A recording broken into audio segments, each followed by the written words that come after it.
Les souliers de la mémoire, le 8 mai du souvenir.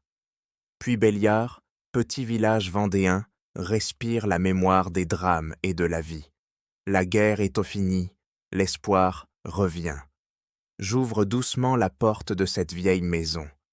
Pas la peine de sonner, Madame Mercy ne connaît plus le temps.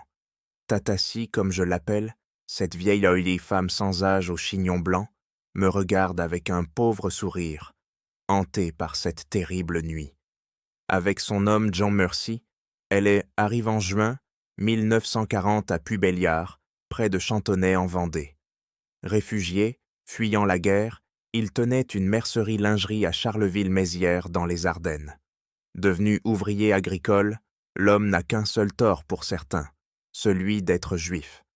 Une nuit d'été en mai 1943, des gendarmes frappent à la porte pour l'emmener, sans explication. Comme chaque semaine, je suis là pour elle, ma seconde mère, avec cette femme d'une bonté infinie et de grande tolérance. C'est toujours le même rituel quand je m'assois dans son grand fauteuil, en osier, près de la cheminée qui n'arrive pas à rallumer la vie.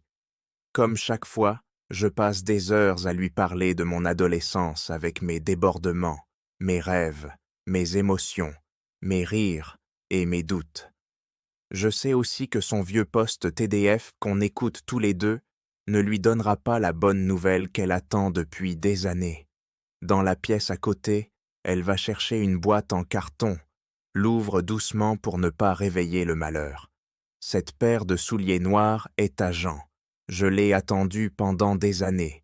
Je sais maintenant qu'il ne reviendra plus. Porte ces chaussures, si tu veux bien.